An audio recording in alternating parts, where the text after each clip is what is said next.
Good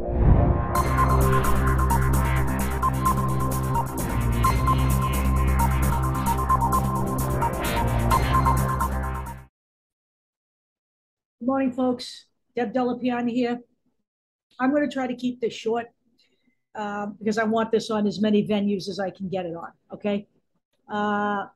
So we're going to talk about Andrew Yang and his new party, the Forward Party. And let me just talk to you for a minute.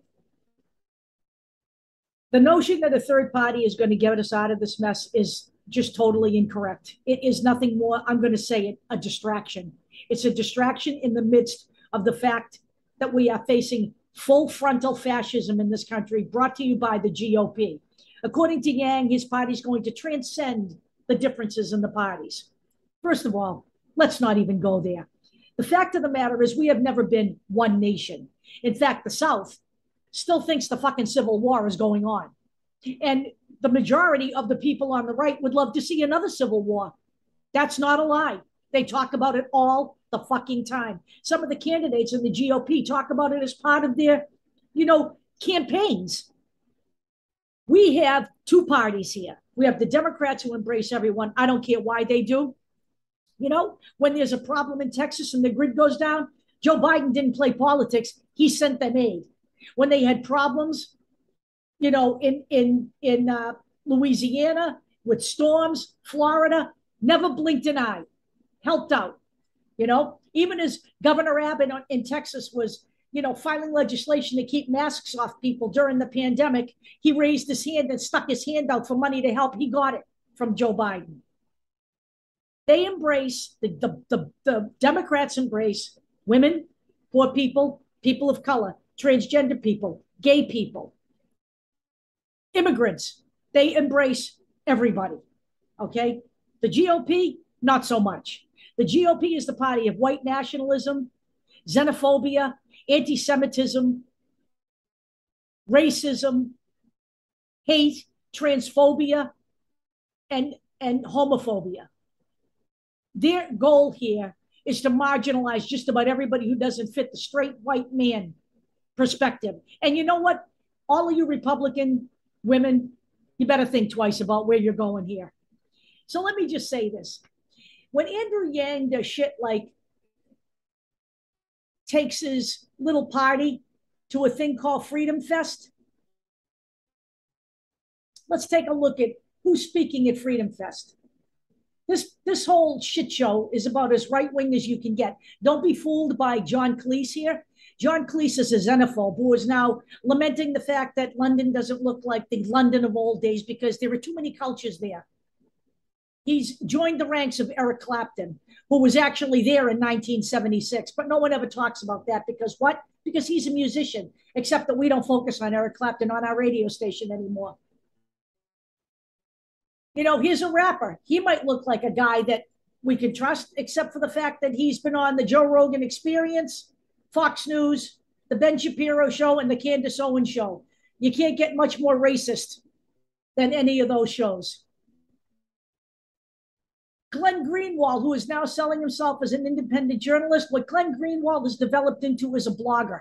That's all he is. He blogs on Substack. I haven't seen any legitimate news article from Glenn Greenwald picked up by any legitimate news outlet in months. And I won't, because his big thing now is making money. He's piling in the cash on Substack, and he gets to say whatever he wants without being able to back it up. Betsy DeVos, I'm not going to say anything about her except that she was here and put into power by Donald Trump to destroy public education. And she started that path, and we're continuing on in that path with this particular Republican Party on a state-by-state basis. There's Andrew Yang himself, okay?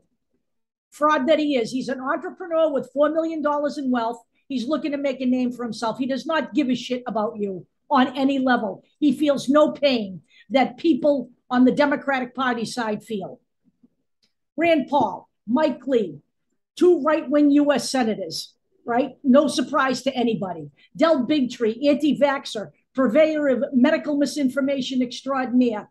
Richard Mack, constitutional sheriffs. He founded the constitutional sheriff. The only problem is there's nothing constitutional about them and nothing legitimate about them. They are a right-wing militia is essentially what they are. We've done specials on them. They are in our website. I advise you to go look at our website. We'll put the link in.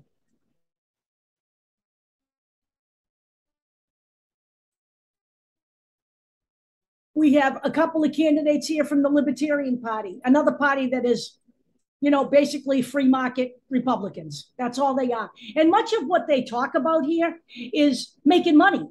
None of this is about freedom. It's the freedom to ingratiate yourselves in the business world, most of it, okay? The rest of it is based in xenophobia. So anytime you have a party who is catering to this lot, don't consider it a solution to our problems, because these are the people who are the purveyors of our very problems here in America, okay? We are looking at right now full-on fascism here, okay? All you need to do is take a look at Florida, number one. And we actually have a show tonight coming up on our stream that is strictly on Ron DeSantis and the mess that he is making here. Florida, Texas, and Arizona. There are other states underneath that are rising up to the top. Ladies and gentlemen, we do have a problem here, but I promise you the Andrew Yang's party is not the solution. Right now, you have a choice. When the election comes around in November, Andrew Yang's party is not going to be on the fucking ballot. In fact, I don't think many of the Green Party people are going to be on the ballot. You have a choice here. It's Republicans or it's Democrats. This is where we are right now. Whether you like it or not, this is where we are. We are not in 2016. We're not even in 2020 anymore. We have gone so far beyond that it's downright scary here. And I've just uncovered an article in the Atlantic that talks about if Donald Trump is reelected, he has no intention of vacating that office again. And if you don't think that can't happen here, remember, there was another country that believed what Hitler did could not happen there either. It can happen here. And it will happen here should you choose to just sit your asses down and not participate. You have a choice.